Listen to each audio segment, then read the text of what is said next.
હરે વિઠ્ઠલ વિઠ્ઠલ વિઠ્ઠલા હરિ ઓમ વિઠ્ઠલા વિઠ્ઠલ વિઠ્ઠલ વિઠ્ઠલા હરિ ઓમ વિઠ્ઠલા વિઠ્ઠલ વિઠ્ઠલ વિઠ્ઠલા હરિ ઓમ વિઠ્ઠલા વિઠ્ઠલ વિઠ્ઠલ વિઠ્ઠલા હરિ ઓમ વિઠ્ઠલા હરિ ઓમ વિઠ્ઠલા એ કોણે કોણે દીઠેલા હરિ ઓમ વિઠ્ઠલા જૂનાગઢમાં આવેલા હરિ ઓમ વિઠ્ઠલા એ જૂનાગઢમાં આવેલા હરિ ઓમ વિઠ્ઠલા નરસિંહ મહેતાએ દીઠેલા હરિ ઓમ વિઠ્ઠલા નરસિંહ મહેતાએ દીઠેલા હરિ ઓમ વિઠ્ઠલા વિઠ્ઠલ વિઠ્ઠલ વિઠ્ઠલ વિઠ્ઠલ વિઠ્ઠલ વિઠ્ઠલ વિઠ્ઠલા હરિ ઓમ વિઠ્ઠલા વિઠ્ઠલ વિઠ્ઠલ વિઠ્ઠલા હરિ ઓમ વિઠ્ઠલા વિઠ્ઠલ વિઠ્ઠલ વિઠ્ઠલા હરિ ઓમ વિઠ્ઠલા વિઠ્ઠલ વિઠ્ઠલ વિઠ્ઠલા હરિ ઓમ વિઠ્ઠલા કોણે કોણે દીઠેલા હરિ ઓમ વિઠ્ઠલા કોણે કોણે દીઠેલા હરિ ઓમ વિઠ્ઠલા વીરપુરમાં આવેલા હરિ ઓમ વિઠ્ઠલા વીરપુરમાં આવેલા હરિ ઓમ વિઠ્ઠલા વીરપુરમાં આવેલા હરિ ઓમ વિઠ્ઠલા વીરપુરમાં આવેલા હરિ ઓમ વિઠ્ઠલા જલારામ બાપાએ દીઠેલા હરિ ઓમ વિઠ્ઠલા જલારામે દીઠેલા હરિ ઓમ વિઠ્ઠલા જલારામે દીઠેલા હરિ ઓમ વિઠ્ઠલા એ જલારામે દીઠેલા હરિ ઓમ વિઠ્ઠલા બોલીએ શ્રી ભાગવત ભગવાન કી જય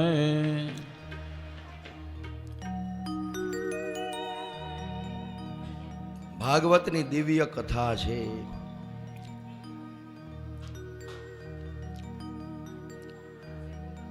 આજ પરમાત્માનો મિત્ર સુદામા પોરબંદરની અંદર રહે છે.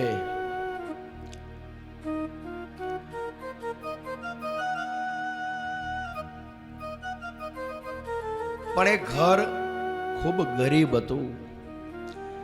સુદામાના 5 સંતાનો હતા. જ્ઞાની હતા, વિદ્વાન હતા. સુદામા ત્રિકાળ સંધ્યા કરવા વાળા હતા.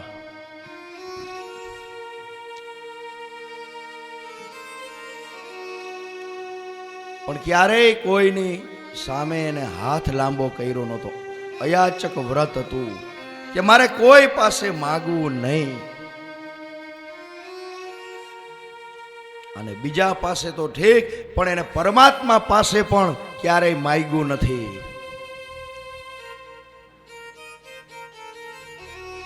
અને આ કથા એમ બતાવે છે કે કોઈ દિવસ પરમાત્મા પાસે કાંઈ મગાય નહીં. આપણી પાસે કોઈ માગ્યા જ કરે તો આપણને ગમે. એ ભાઈને જોઈ જાય તો આપણે આઘા વયા જાય ને કે વરી આ જો જે મળે તો 50 માગે છે. આપણને કોઈ કાયમી માગે એ આપણને ગમે.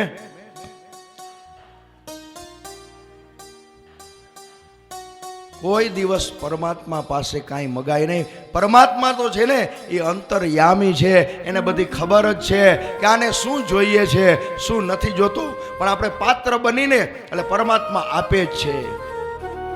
એના માટે તો પાત્રતા હોવી જોઈએ.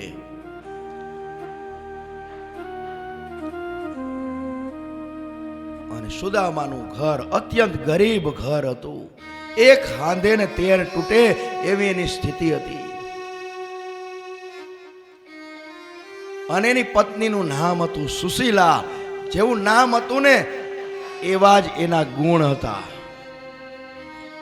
અને એને કોઈ દિવસ સુદામાને કીધું ન હતું કે તમે કમાવા કેમ જાતા નથી, હું રસોઈ કેવી રીતે બનાવીશ. અને સુદામાની ભક્તિની શું વાત કરવી. સુદામા જેવી ભક્તિ કોઈ કરી શકે નહીં. કેવળ ત્રિકાળ સંધ્યા કરવી, ભગવાનનું સ્મરણ કરવું, ભગવાનનો જપ કરવો, અને એના મુખમાં ભગવાનના નામ સિવાય બીજું કોઈ નામ નહીં. અને બહુ જ્ઞાની હતા, વિદ્વાન હતા, મંત્રના જાણકાર હતા, પણ પોતાની વિદ્યાનું ક્યારેય એને અર્થ ઉપાર્જન કમાણી માટે ઉપયોગ કર્યો નથી. અને આજીવન એને અયાચક વ્રત હતું કે મારે કોઈ દિવસ કોઈની પાસે લાંબો હાથ કરી અને માગવું નહીં. અયાચક વ્રત એ બહુ અઘરું છે. અને પરમાત્માએ એને 5 તો સંતાન આપ્યા હતા. 5 સંતાન. આજે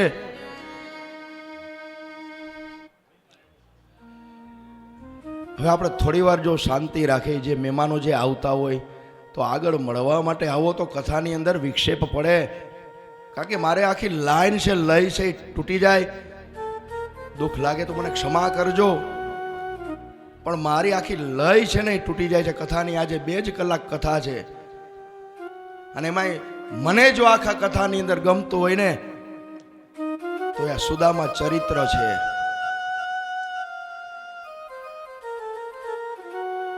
તો વચ્ચે જ્યારે ધૂન આવે ત્યારે આવજો મળવા માટે જરૂર. અને આ બાજુ સુદામા અને એની પત્ની સુશીલા. સુશીલા નામ એવા ગુણ છે, અને 5 સંતાનો છે. અને એવું બન્યું કે ઘરની અંદર કાંઈ નથી, અન્નનો દાણો નથી, અને 7 દિવસના ઉપવાસ છે. અને આ સંતાનો કહે, માં ભૂખ બહુ લાગી છે, કંઈક દેને. અને માં એને પાણીનો ગ્લાસ ભરી દે, બેટા પી લે, હમણાં હું રસોઈ તૈયાર કરી દઈશ.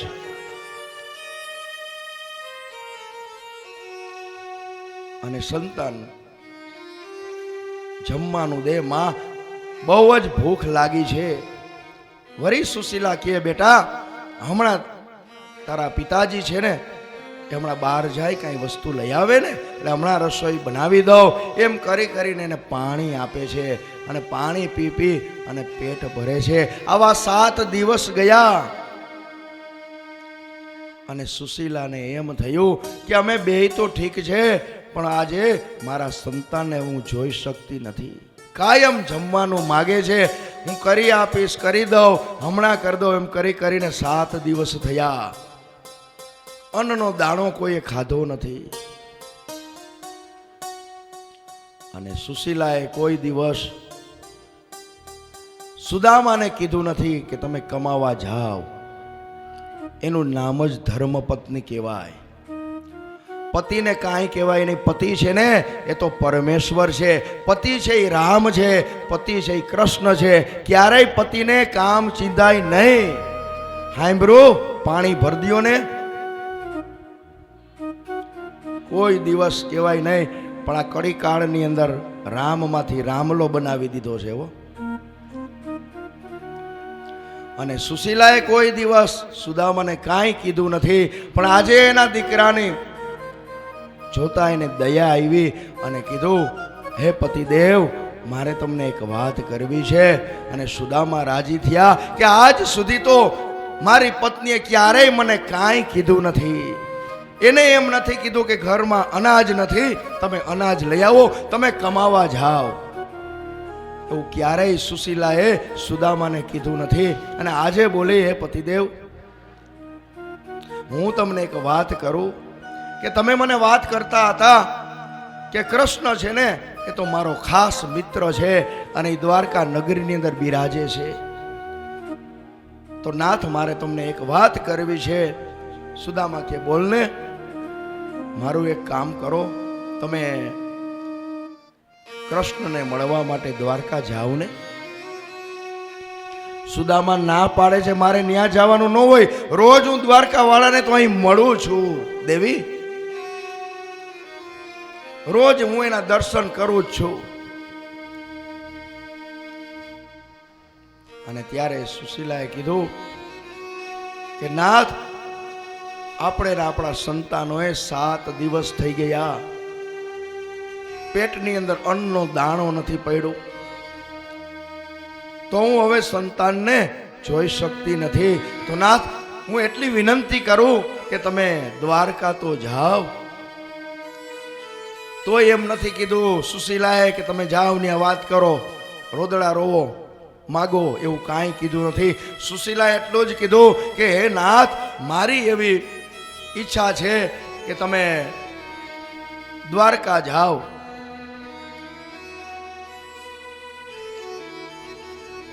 અને દર્શન કરવા જાઓ. ત્યારે સુદામાને એમ થયું કે કોઈ દિવસ મારી પત્નીએ સુશીલાએ કાંઈ કીધું નથી, અને આજે આટલા સમય પછી મને કહે છે તો મારે જાવું છે. આ સુદામા હવે તૈયાર થયા છે. ફાટેલ પોતળી છે, દુબરું પાતળું શરીર છે, અને અપવાસી આ ખોરીઓ હોવાથી શરીર બરોબર કામ કરતું નથી, અશક્તિ છે, ગોથળિયા ખાય છે. અને સુદામા કહે છે, સુશીલા,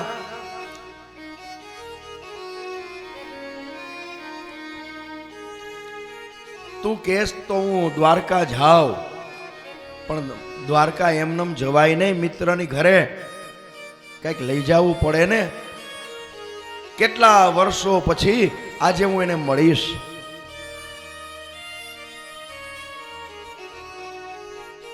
અને સુશીલા મનોમન કહે છે, નાથ, આપણી પાસે અન્નનો દાણો નથી તો પ્રભુને હું શું આપું? એટલા માટે તો હું તમને ત્યાં મોકલું છું, દ્વારકાની અંદર.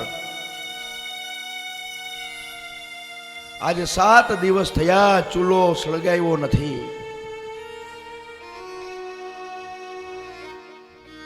અને ચારે બાજુ ઘરની અંદર જોવે છે, રસોડાની અંદર જોવે છે, પણ ક્યાંય કાંઈ મળતું નથી. થોડા ઘણા પૌવા હતા એ મળ્યા છે. વળી વિચાર કર્યો કે આવા પૌવા દેવાય? એ તો દ્વારકાનો નાથ છે. સોનાની નગરીમાં રહેતો હોય, એ પૌવાની શું કિંમત? અને સુદામાને કહે છે, સુશીલા, નાથ, બીજું કાંઈ નથી, થોડા પૌવા છે. તો સુદામા કે કાંઈ વાંધો નહીં સુશીલા, એ પૌવા બાંધી લે, આપણી આગળ એ જ છે તો એ જ આપણે ભગવાન ઠાકોરજીને આપીને.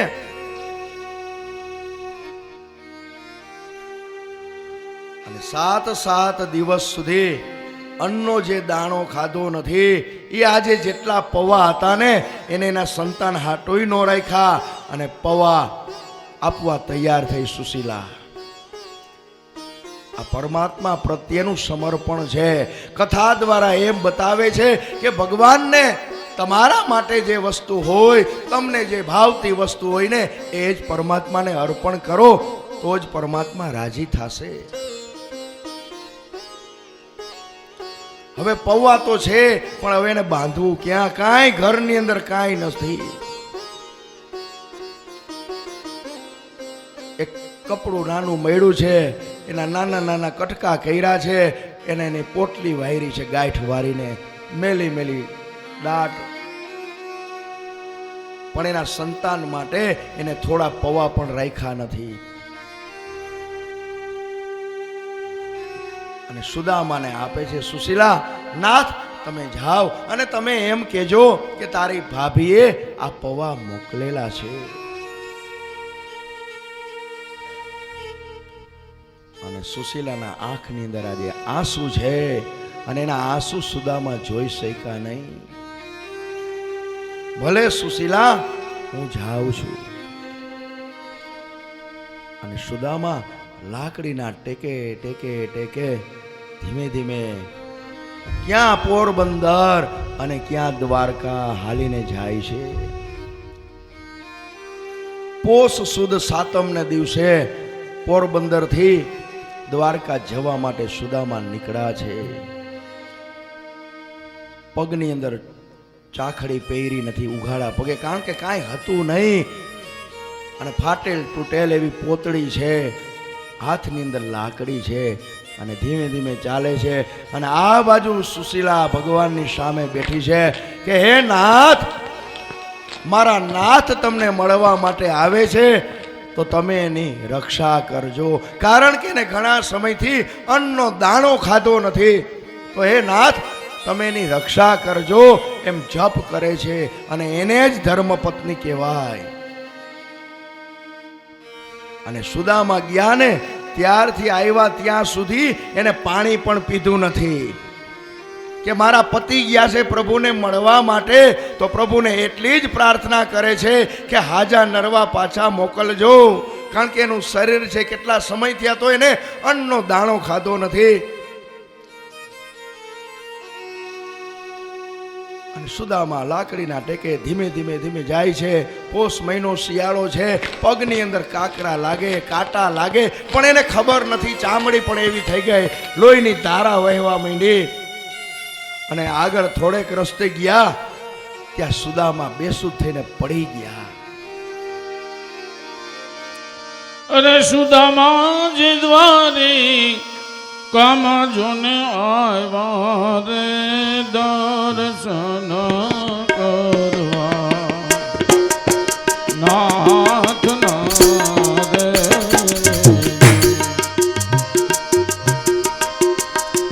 શરીર સુકાણા એના એ રુધિર લૂંટાણા રે. શરીર સુકાણા એના રુધિર લૂંટાણા રે.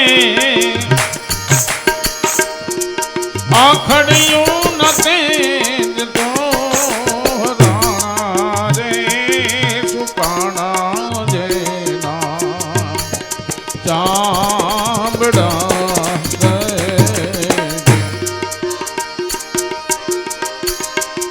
માથે નથી મોણીઓ ને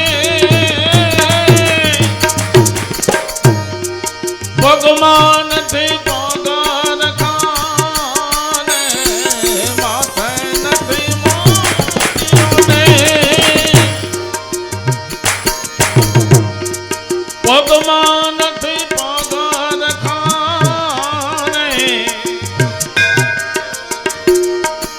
કસોટામાં પણ ઝીણા ઝીણા કાણા રે પહેરવાનો મોડે પોતે ઉડે.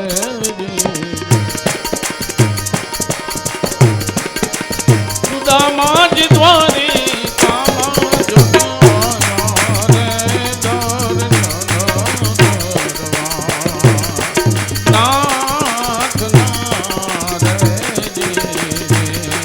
નાથ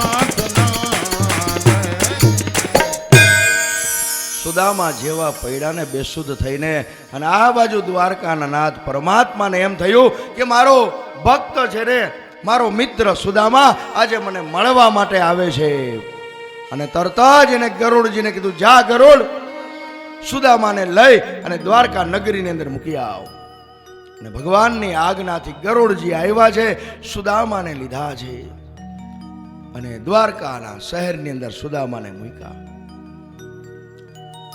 મૂર્છા વૈરી સુદામા ઊભા થયા. જોયું તો આ નગર દેખાણું કે અહીંયા આ કયું શહેર છે. લાકડીને ટેકે ધીમે ધીમે જાય છે, પગની અંદર લોહી વહે છે, એટલા બધા કાંટા લાગી ગયા હતા. એને સુદામાને પણ ખબર નથી.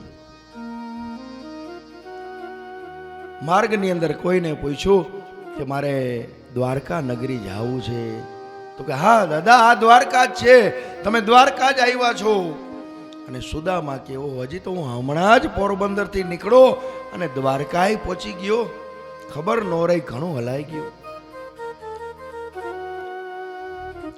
વળી કોઈને પૂછે છે કે મારે દ્વારકાના રાજા ને મળવું છે, કૃષ્ણને મારે મળવું છે. તો એનો મહેલ ક્યાં છે? અને કોઈ બતાવે છે કે હે ભૂદેવ, જો આ જે ધજા ફરકે છે ને 52 ગજની, એ ધજા પાસે જાશો ને અને ત્યાં જ દરવાજો છે મંદિરનો, અને ત્યાં જ જગતપતિ છે ને એ બિરાજમાન છે. ધીમે ધીમે લાકડાની ટેકે આગળ આગળ જાય છે સુદામા. અને જ્યાં મહેલની અંદર જવા જાય ત્યાં સૈનિકો પહેરો ભરતા હતા, એને રોકી દીધા. ક્યાં જાવ છો? અત્યારે તમને કાંઈ મળશે નહીં, કાલે સવારે આવજો. તમારે જે જોતું હોય એ કૃષ્ણ 1 કલાક જે આવે ભિક્ષુક એને બધું આપે છે.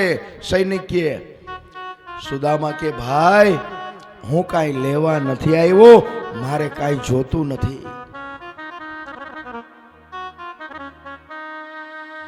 તો કે બધા એમ જ કહે કે મારે કાંઈ જોતું નથી, હું દર્શન કરવા આવ્યો છું. અને અમે અંદર મોકલીને એટલે ભગવાન પાસે માઈગાજ કરે. અને પછી ભગવાને જ અમને ના પાડીશ, કોઈને અંદર મોકલવાના નથી, કોઈ પણ આવે. સુદામા કે ભાઈ મારે કાંઈ જોતું નથી કૃષ્ણ આગળ, હું તો ખાલી માત્ર દર્શન કરવા માટે આવ્યો છું. અત્યારે દર્શન નહીં થાય. તમારે કાંઈ જોઈ તો કયો, અમે અંદરથી લઈ આવી. મારે કાંઈ નથી જોતું સુદામા. સુદામા એમ બોલે છે મારે કાંઈ નથી જોતું ભાઈ, હું તો ખાલી છે ને કૃષ્ણનો મિત્ર છું. અને એનો વેશ જોઈ સૈનિકોએ કીધું આવા મિત્ર હશે? ક્યાં કૃષ્ણ ને ક્યાં લગર વગર્યું ફાટેલ તૂટેલ પોટલી. બધા એમ જ કહે છે કે અમે કૃષ્ણના સગા થાય. અને ત્યાં જાય છે ને માયગા કે અત્યારે નહીં જ દર્શન થાય. ભાઈ હું તમને વિનંતી કરું છું, ખાલી તમે અંદર જઈને કયો તો ખરા કે પોરબંદર થી તારો મિત્ર આવ્યો છે, એટલું તો કયો. મારે અંદર નથી આવવું. એમાં કોઈ માણસ સારું હોય ને, એમાં એક સૈનિકે કીધું કે હાલ ને આપણે એને ક્યાં અંદર મોકલવા, હું જરાક જઈ આવું, વાત કરું. અને આ બાજુ ભગવાન છે ને 56 ભોગ જમી અને હિંડોળા ઉપર ઝૂલે છે. રુક્ષ્મણીજી પાનનું બીડું લઈ અને ભગવાનના મુખની અંદર મૂકે છે. અને તા સૈનિક આવ્યો, દ્વારકાધીશની જય હો પ્રભુ, આપનો કોઈ મિત્ર આવ્યો છે અને ઈ કે છે હું પોરબંદર થી આવું છું અને મારું નામ સુદામા. અને જેવું સુદામાનું નામ પડ્યું ને એટલે પરમાત્મા દોડ્યા છે એમને. એ મારો મિત્ર આવ્યો, મારો સુદામા આવ્યો, મારો મિત્ર આવ્યો. ખંભેથી ઉતર્યું નીકળી ગયું, ઢેડાતા જાય, એક ચાખડી પગમાં અને એક પગ એમનામ. અને રાણીઓને એમ થયું કે આ એવો કેવો મિત્ર હશે, આજ સુધી તો આવી રીતે દોડ્યા નથી પરમાત્મા. અને આજે દોડતા ઝરૂખામાંથી જોવે છે 8 પટરાણી. તા ભગવાને સુદામાને બથમાં લઈ લીધા. હો મારો સુદામો, મારો સુદામો આવ્યો. નામ રે સુણીને વાલો એ દોડા ગીર ધારીને, નામ રે સુણીને વાલો દોડા ગીર ધારીને, ત્રિકમજી લીધા છે ને તેડી રે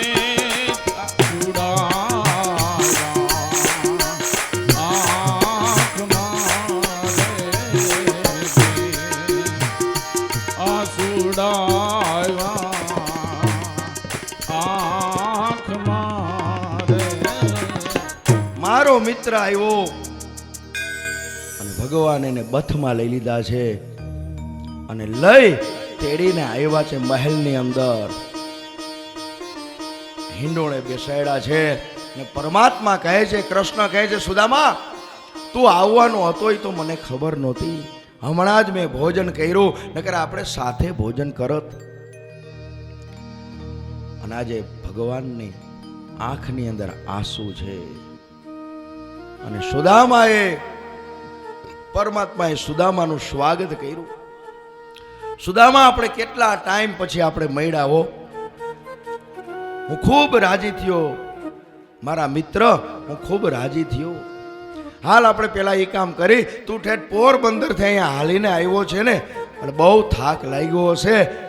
એટલે ભગવાન છે સુદામાને તેડી અને સ્નાનાગ્રહની અંદર લઈ જાય. બાજોટ ઉપર સુદામાને બેસાડ્યા છે અને રાણીને કીધું રુક્ષ્મણી તમે સુવર્ણ કળશની અંદર જલ લઈ આવો.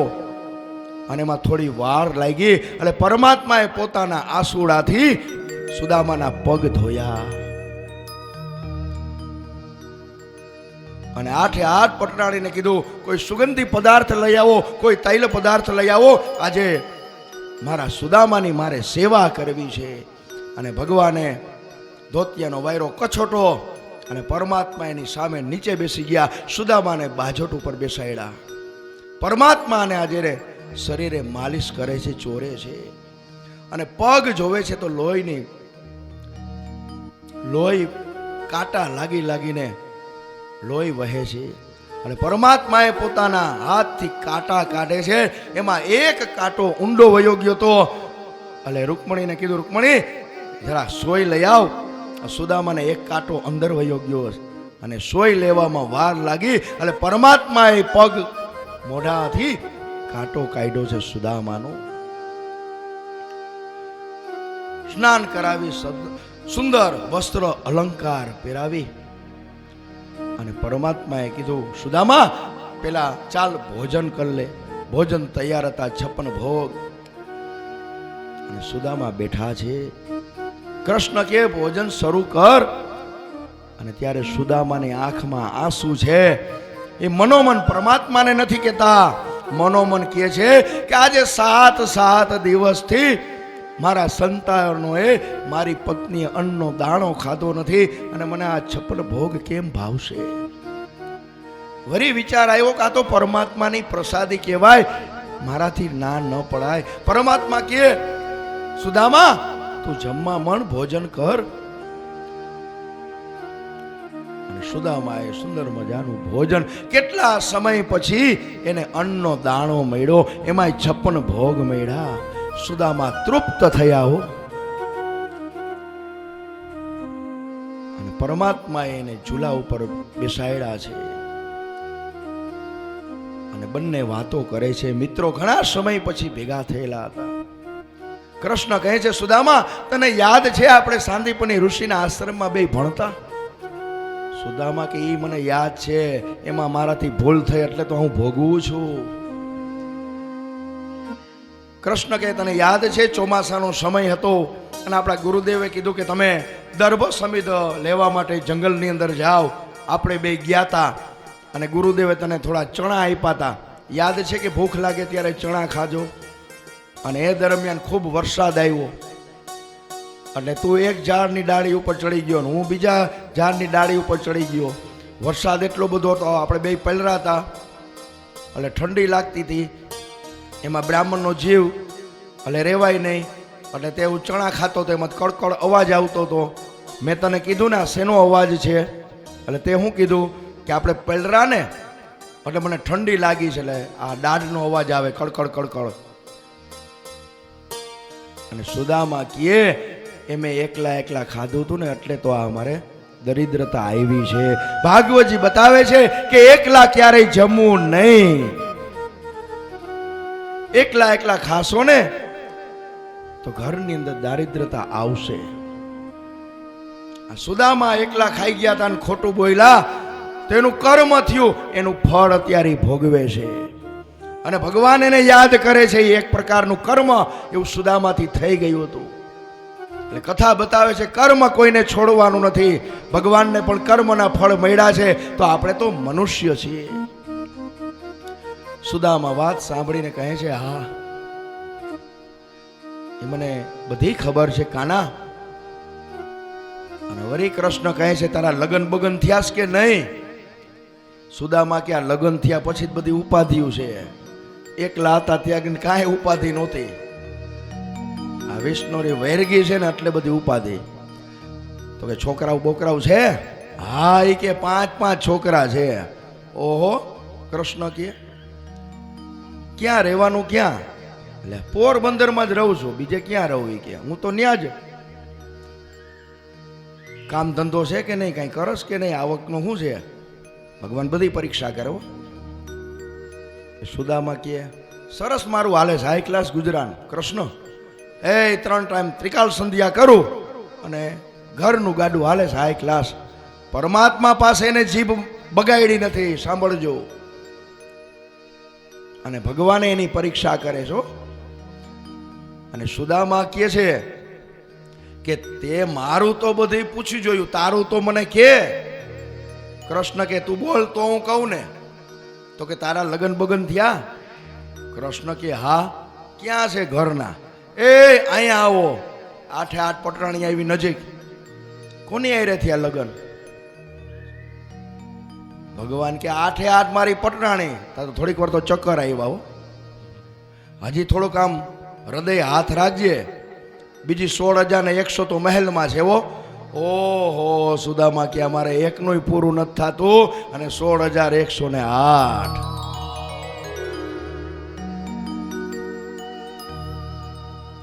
અને એ દરમિયાન વાત કરે છે. આવ્યા ત્યાંથી સુદામા છે ને પોટલી છે ને એ પોતાની બગલમાં હંતાડે અને એને એમ છે કે આ તો સુવર્ણ નગરીનો માલિક અને મારે આ પૌવા સુકા એને ખવડાવાય. એટલે સુદામા દેવા નથી માંગતા. ભલે મારી પત્ની સુશીલાએ આપ્યા હોય, મારે પરમાત્માને આવા પૌવા ખવડાવવા નથી. આ તો 56 ભોગ ખાનારો છે. મારા પૌવા કેવી રીતે મારે એને આપવા? અને ભગવાન કે જો આ નહીં આપે ને તો મારે એને કઈ દેવું નથી. એટલે પરમાત્માએ કીધું તું આવ્યો સુદામા ત્યારથી આ પોટલી તારી આગળ જ રાખસ. માં નાવા બેઠો તોય બાજુમાં છે. હું ખજાનો લઈને આવ્યો? ના ના કાંઈ નથી, કાંઈ નથી. અને પરમાત્માએ પોટલી આંચકી લીધી હો. અને સુદામાની આંખની અંદર આંસુ છે કે આજે પરમાત્માને આ પૌવા મારી પત્ની આપ્યા પણ ઘરમાં કાંઈ હતું નહીં. શું આપે? અને આમ ગાંઠું છોડવા જ મીના પણ ઘડીકમાં છૂટે જ નહીં. હાથ ગાંઠું વાઈ રહ્યું છૂટે તો જ પૌવા પહોંચે ને પોરબંદરથી દ્વારકા. અને બધી 8 પટરાણીએ માથે ઊભી રહ્યો. કારણ કે આવું તો કે કોઈ જોયો જ નહોતો. મિત્ર તો ઘણા આવ્યા. અને આમ 1 ગાંઠ 2 ગાંઠ 3 ગાંઠ અને બધી ગાંઠું છૂટી ગઈ. એટલે પરમાત્માએ પૌવા જોયા ને આજે પરમાત્માની આંખમાં આંસુ છે. કારણ કે એની માં યાદ આવી કે ગોકુળની અંદર યશોદાજી છે ને મને દૂધ પૌવા ખવડાવતી. માં યાદ આવી અને આ પૌવા એવા હતા કે સુદામાના પ્રેમથી પરેલા પૌવા હતા. અને ભગવાન કહે છે સુદામા એક મેં પૌવા ગોકુળની અંદર ખાધા હતા. મારી માં દૂધ પૌવા બનાવી અને ચંદ્રના તેજમાં રાખતી અને ઈ મને ખવડાવતી. ત્યારથી આજ દિવસ સુધી આજે આ મેં પૌવાના દર્શન કર્યા. અને ભગવાન મુઠ્ઠી ભરીને પૌવા ખાય છે. એક મુઠ્ઠી પૌવાની અંદર ભગવાને પોતાના જેટલું હતી સમૃદ્ધિ બધી સુદામાને આપી દીધી. બીજી મુઠ્ઠી ભરી મુખમાં મૂકી. ભગવાન કરતા વધુ છે એ સુદામાને આપ્યું. અને ત્રીજી મુઠ્ઠી ભરવા જાય કે 8 પટરાણીએ બાવડું પકડી લીધું. પ્રભુ અમને તો હવે તમારી સેવામાં રહેવા દ્યો. તાંદુલ જમને વાલો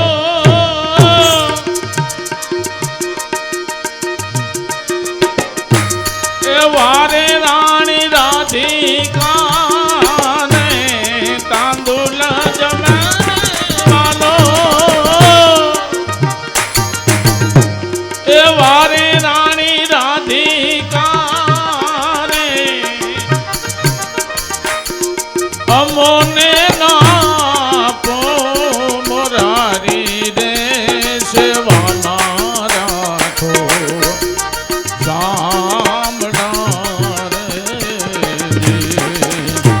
એ સેવામાં રાખો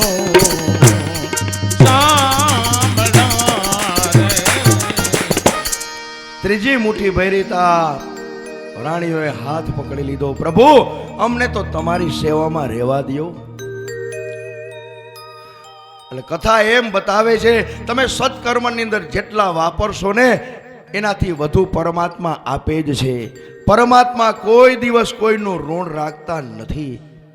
સત્કર્મમાં તમે 10 રૂપિયા વાપરો એટલે ભગવાન 100 રૂપિયા આપે જ છે. ભગવાન એમ કહે છે તું 10 ડગલા આવ ને તો હું તમારી સામે 20 ડગલા આવવા તૈયાર છું, પણ આવતો ખરા. એમ ભગવાને 2 મુઠ્ઠી પૌવાની અંદર સુદામાને બધું આપી દીધું. અને હવે સુદામાને એમ થયું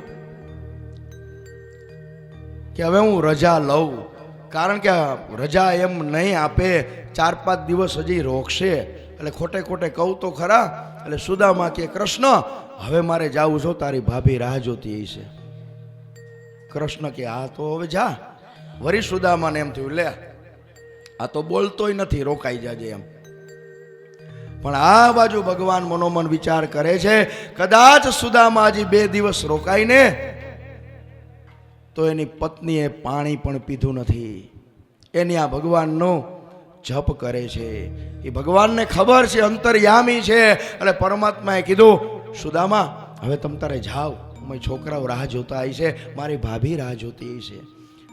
સુદામા જાવા તૈયાર થયા, ઊભા થયા તો પરમાત્મા કે હાલો આ પિતાંબર ને બધું કાઢી લ્યો, ઓલી પોતળી પહેરી લ્યો. એટલે સુદામા કે હારો લોભ્યો છે એ કે આ 200 રૂપિયાની પોતળીમાં જીવ ગયો. સુદામા કે કાંઈ વાંધો નહીં, હાલ લાવો પોતળી. પાછી પોતળી ને લાકડી ને એ જ હાથમાં. અને ધીમે ધીમે સુદામા આવે છે પોરબંદરની અંદર. અને જ્યાં ઝૂંપડી હતી ત્યાં ઝૂંપડી મળતી નથી, મોટો મહેલ થઈ ગયો.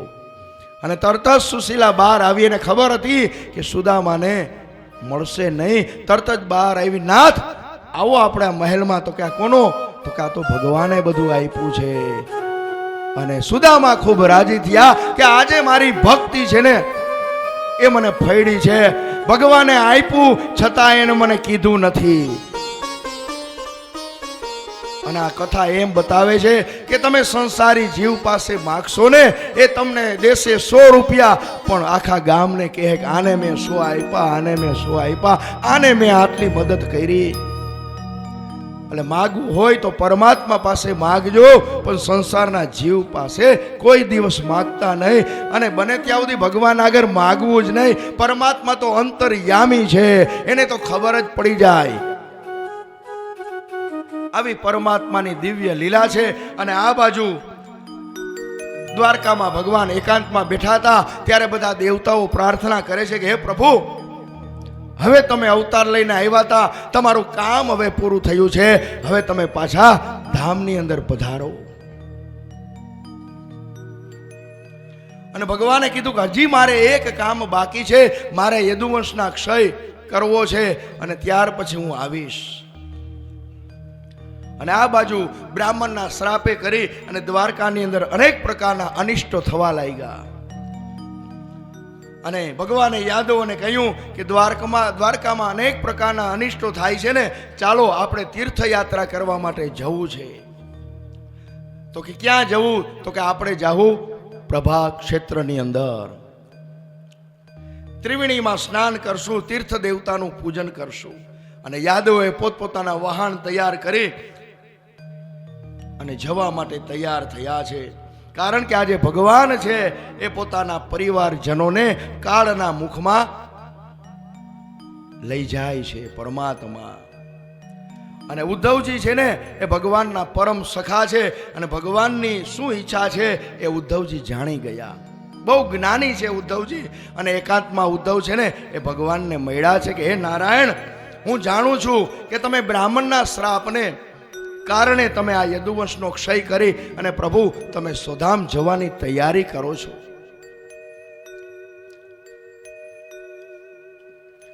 તો મારી એટલી વિનંતી છે કે તમે જ્યાં જાઓ ને મને સાથે લઈ જાઓ. એટલે ભગવાને કીધું કે હું જ્યારે આવ્યો ત્યારે તું તારે મારી સાથે આવ્યો તો કે ના.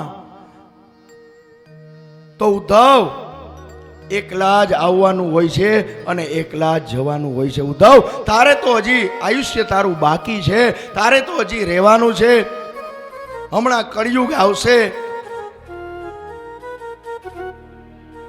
અને ત્યારે ઉદ્ધવે કીધું પ્રભુ, તમે જો સ્વધામ જાઓ તો હવે જે હળાહળ કળિયુગ આવશે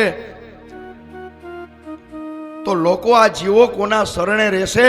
ત્યારે પરમાત્માએ કીધું કે મારું જે તેજ છે ને એ ભાગવતજીની અંદર પધરાવું છું. એટલે ભગવાને એ જ સમયે પોતાનું તેજ છે એ ભાગવતજીની અંદર પધરાવ્યું. એટલે ભાગવતજી છે કોઈ પુસ્તક નથી, પણ ભગવાનનું વાંગમય સ્વરૂપ છે. કે સંસારના કળિયુગના જીવો છે ને એ ભાગવતજીના શરણે રહેશે.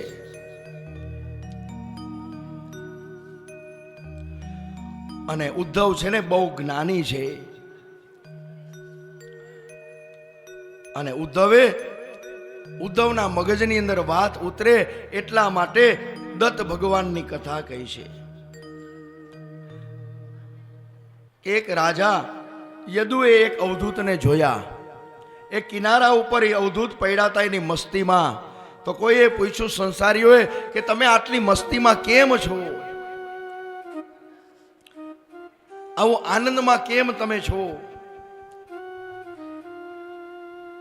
તો કે હું સુખી છું, હું સંસારમાં નથી છતાં સુખી છું. એનું કારણ એ છે કે મેં મારા 24 ગુરુ જીવનની અંદર ધાર્યા છે. દીક્ષા ગુરુ એક હોય પણ બીજા જે ગુરુ છે એવા મેં 24 ગુરુ ધાર્યા છે. અને પરીક્ષિત મહારાજ કહે છે કે ગુરુદેવની કથા તમે સંક્ષિપ્તમાં મને બતાવો.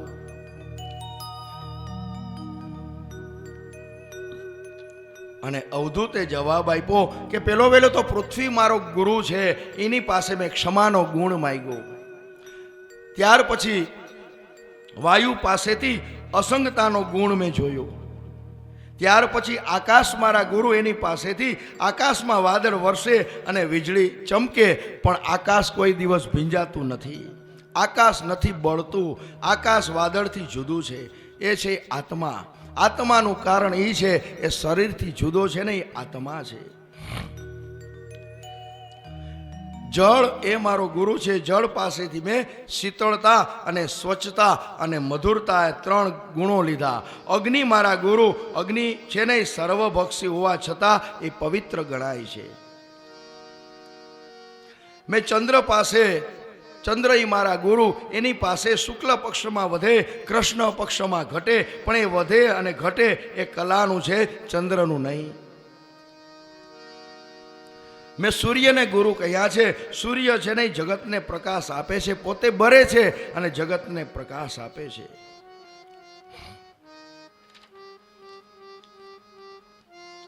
હોલો મારો ગુરુ છે, એનાથી એ શીખ્યો કે કોઈનામાં આસક્તિમાં બંધાવું નહીં. અજગર પાસે એ શીખ્યો સંતોષનો ગુણ રાખવો. સાગરી મારા ગુરુ, એની પાસે ધીરતા ગંભીરતાના ગુણ લીધા. પતંગિયો મારો ગુરુ, એની પાસે એટલું શીખવા મળ્યું કે રૂપમાં કોઈ દિવસ મોહાવું નહીં. મધમાખી મારા ગુરુ, એની પાસે એ શીખ્યો કોઈ દી સંગ્રહ કરવો નહીં. ભ્રમર મારા ગુરુ, ભ્રમણ પાસે એ શીખ્યો કે ગંધમાં કોઈ દી લોભાવું નહીં. હરણ મારા ગુરુ, હરણ એટલા માટે ગુરુ છે કે કોઈ દિવસ શબ્દમાં બંધાવું નહીં. માછલા મારા ગુરુ, એમાં એ શીખ્યો કે રસમાં કોઈ દી બંધાવું નહીં. કમળ મારા ગુરુ, કમળની સુગંધમાં લોભાયેલો ભમરો છે ને એ સાયંકાળ થાય અને કમળની અંદર પુરાઈ જાય છે, કેદ થાય છે. એટલે ભ્રમર મારો ગુરુ. પતંગિયો મારો ગુરુ, રૂપમાં બળે છે. માછલી મારા ગુરુ. આમ 5 વિષયો છે ને. અને રાજા પિંગલા મારી ગુરુ, કારણ કે આખી રાત પુરુષની રાહ જોતી હોય. કોઈ પુરુષ આવે એ સવાર પડી જાય અને ત્યારે પસ્તાવો કરે કે આના કરતાં તો મેં આખી રાત ભગવાનનું નામ લીધું હોત ને તો ભગવાન જરૂર મળત. એક કુંવારી કન્યા, એ મારો ગુરુ. એને ઘરે મહેમાન આવ્યા હતા, મા બાપ બહાર ગયા હતા અને કોઈ મહેમાન આવ્યા એટલે આ દીકરી ચટણી ખાંડતી હતી. 2 હાથમાં બંગડી પહેરી હતી. 2 હાથમાં બંગડી પહેરવાથી ખાંડતી હતી, અવાજ આવતો હતો બંગડીનો. એટલે આ કન્યાને એમ થયું કે આ મહેમાન જો બંગડીનો અવાજ જાણી જશે ને તો મારા ઘરનું ખરાબ લાગશે. એટલે એક બંગડી કાઢી, વરી ખાંડી, વરી અવાજ આવતો હતો. 2 બંગડી રહી, એમાંથી અવાજ આવતો હતો. એટલે એક બંગડી રાખી એટલે અવાજ બંધ થઈ ગયો. અને એની પાસે એ શીખો કે ઝાઝા ભેગા થાય ને એટલે ખખડે. હવે આ બાજુ બ્રાહ્મણોને શ્રાપને નિમિત્ત બનાવી અને સુદામ જતા પહેલા ભગવાનને એમ થયું કે મારે આ યદુવંશનો પેલા ક્ષય કરવો છે. અને આજે પરમાત્મા છે એ તૈયાર થયા છે. અને આ બાજુ ઋષિઓ છે એ પ્રભુને પ્રાર્થના કરે છે કે હે પ્રભુ, તમે હવે સ્વધામ પધારો, અને આ બાજુ ભગવાન પણ પોતાની લીલા સમેટવા માટે તૈયાર થયા.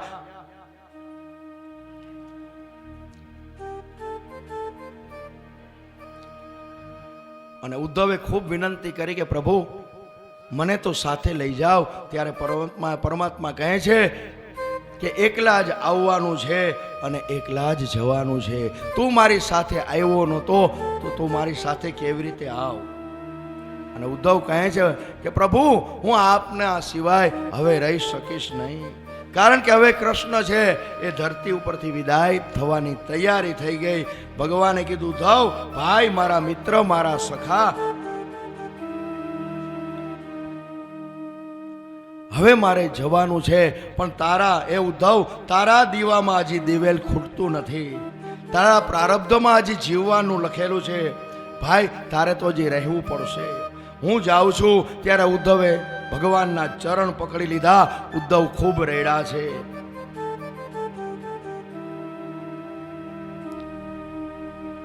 અને પરમાત્મા કહે છે ઉદ્ધવ તું જ્યારે જ્યારે સ્મરણ કરીને ત્યારે હું તારા હૃદયમાં જ છું. અને પરમાત્મા કૃષ્ણને જતા જતા ઉદ્ધવને જ્ઞાનનો ઉપદેશ આપે છે. ઉદ્ધવ તારી દ્રષ્ટિ છે ને એ જ્ઞાનમય રાખજે.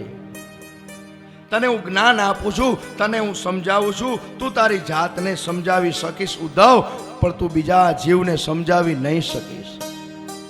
કોઈ કોઈને સમજાવતું નથી અને સમજાવવા છતાં પણ કોઈ સમજતું નથી. ઉદ્ધવ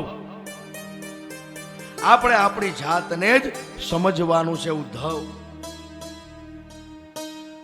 પરમાત્મા કહે છે કે હું દૂત બની અને દુર્યોધનને સમજાવવા માટે ગયો તો, છતાં દુર્યોધન છે ને એ માયનો નહોતો, સમજતો નહોતો, તો કોઈને સમજાવી શકતું નથી. અને આ બાજુ પરમાત્મા કાળના પણ કાળ છે. અને આ બાજુ યાદવોને તૈયાર કર્યા. સૌ પોતપોતાના વાહનની અંદર બેઠા. ભગવાન યાદવોને લઈ અને પ્રભા ક્ષેત્રની અંદર પધાર્યા છે.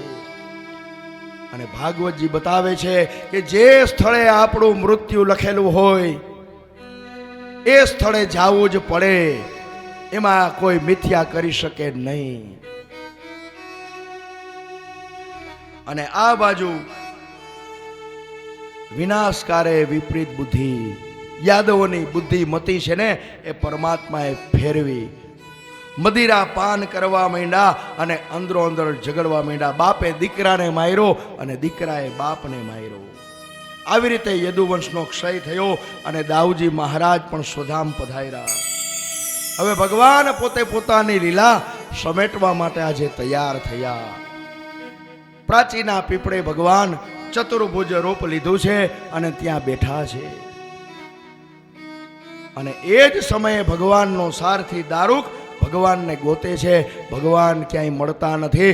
હે કૃષ્ણ તમે ક્યાં છો? હું તમને તેડવા માટે આવ્યો છું પ્રભુ. અને એમાં ભગવાને જે તુલસીની માળા પહેરેલી હતી અને એના સુગંધ આવી. અને એ સુગંધે દારૂક ભગવાનની પાસે ગયો. ભગવાન પીપળાના વૃક્ષ નીચે બેઠા છે, પગ ઉપર પગ ચડાવ્યો છે. અને દારૂક કહે છે પ્રભુ ચાલો, હું રથ લઈ અને તમને તેડવા માટે આવ્યો છું. ત્યારે પ્રભુએ કીધું દારૂક હવે તારા રથની મારે જરૂર નથી, મને તો મોટો રથ છે ને એ તેડવા માટે આવે છે. અને હું તને એટલો સમાચાર આપું છું કે તું દ્વારકાની અંદર જાજે અને દ્વારકાવાસીઓને કહી દેજે કે આજથી 7મે દિવસે સોનાની જે દ્વારકા છે ને એ સમુદ્રની અંદર ડૂબી જશે.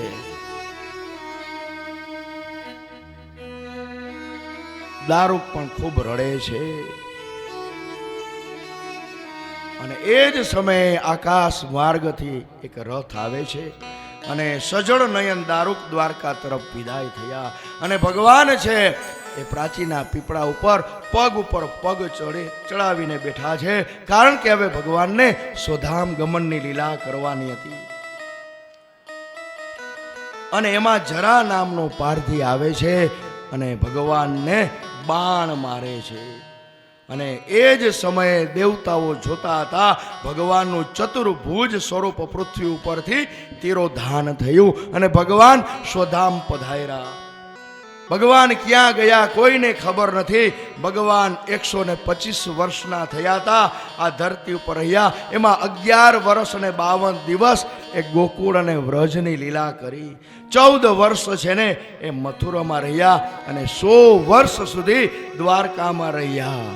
આ ભગવાનની લીલા છે. જેનું નામ, જેનું જન્મ થયો એનું મૃત્યુ નક્કી જ છે. અને જ્યાં મૃત્યુ લખેલું છે ત્યાં જવું જ પડે. ક્યાં દ્વારકા અને ક્યાં પ્રાચી તીર્થ. પણ જેને જ્યાં જે જગ્યા ઉપર જેનું નિમિત્ત માત્રમાં મૃત્યુ છે એને ત્યાં એ જગ્યા પોકારતી જ હોય, એને ત્યાં જવું જ પડે છે. ત્યાર પછી આ બાજુ સુખદેવજી મહારાજ હવે કહે છે કે હે પરીક્ષિત, હવે તારો સમય આવી ગયો છે.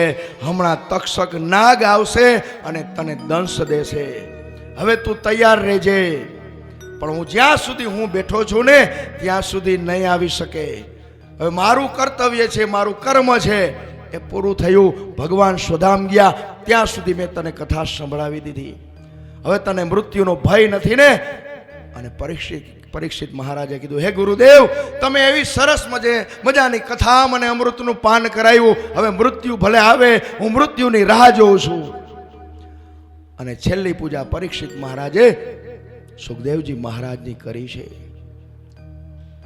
અને તરત જ સુખદેવજી મહારાજ ઊભા થયા, મૃગ ચર્મને ગોળ ગોળ વીંટી બગલમાં મૂકી અને ત્યાંથી રવાના થયા. કોઈને ખબર નથી કે ક્યાં સુખદેવજી મહારાજ ગયા. અને એના ચરણના પગલાની જે રજ હતી એ ત્યાં અનેક ઋષિઓ, સાધુ સંતો કથા સાંભળતા હતા. એ ઋષિઓએ સુખદેવજી મહારાજની ચરણ રજ છે એ માથે પધરાવી. અને દરેક ઋષિઓ પણ પોતપોતાના આશ્રમે ગયા. હવે આ બાજુ પરીક્ષિત મહારાજ પલોઠી વારીને બેઠા છે. ભગવાનની અંદર સ્મરણ કરે છે કે હે પ્રભુ, હવે ભલે મૃત્યુ જલ્દી આવે, મારે તમને મળવું છે.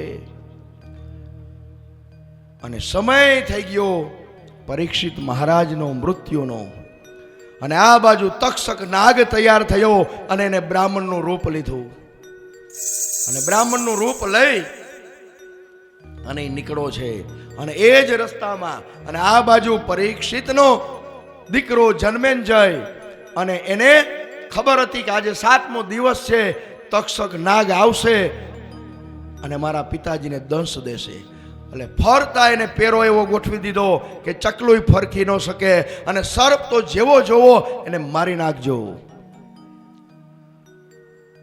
અને આ બાજુ તક્ષક નાગ બ્રાહ્મણનું રૂપ લઈને નીકળ્યા છે. અને એ જ સમયે એક બ્રાહ્મણ નીકળ્યા અને તક્ષક રૂપે બ્રાહ્મણે એ બ્રાહ્મણને કીધું, ભૂદેવ, તમે કઈ બાજુ જાઓ છો?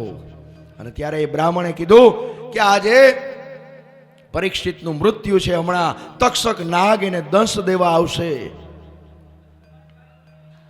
એની રક્ષા માટે હું જાઉં છું. કારણ કે મારી આગળ એવી મંત્રની શક્તિ છે કે ગમે એવો સર્પ હોય એને દંશ દે, પણ હું જળની અંજલિ છાંટું ને એટલે સજીવન થાય. અને આ તક્ષકને એમ થયું આ તો બાધા નાખવા માટે આવ્યો છે. કહે છે, ભૂદેવ, બ્રાહ્મણનો શ્રાપ છે પરીક્ષિતને, એટલે શ્રાપ કોઈ દિવસ મિથ્યા ન થાય. અને મારું નામ જ તક્ષક છે અને હું એનો જીવ લેવા માટે જાઉં છું ભૂદેવ. અને તું એને બચાવીશ તો શું થશે? તો કે હું એને બચાવીશ ને તો એનો પુત્ર જન્મેન્જય મને 7 પેઢી ખૂટે નહીં એટલું મને ધન દેવાનો છે, સોના મોહર દેવાનો છે. અને આ બાજુ તક્ષક રૂપે ભગવાન કહે છે, તો ચાલ આપણે વિદ્યાની પેલા પરીક્ષા કરીએ, તારામાં કેટલું બળ છે. અને તક્ષકે કીધું, જા લીલું સરસ મજાનું ઝાડ છે એને હું દંશ આપું છું એટલે બરીને રાખ થઈ જાય. અને તારામાં જો તાકાત હોય ને એને પાછું નવપલિત કરજે. અને તક્ષકે મોટું વૃક્ષ હતું લીલું છમ, અને એમાં દંશ દીધો અને એ વૃક્ષ છે બળીને રાખ થઈ ગયું. અને આ બાજુ જે બ્રાહ્મણ હતો હાથમાં જલ લઈ જલની મંત્ર બોલી અંજલિ છાંટી અને પાછું નવપલિત વૃક્ષ થયું. હવે આ તક્ષકને એમ થયું કે આ બાધક જરૂર બનશે, મૃત્યુની અંદર વિઘ્ન નાખશે. એટલે તક્ષકે જ કીધું કે તારે ધન જ જોઈએ છે ને, ચાલ હું તને ધન આપી દઉં જાજુ બધું. એટલે આ બાજુ તક્ષકે ખૂબ ધન આપ્યું અને બ્રાહ્મણ ત્યાંથી વિદાય થયો.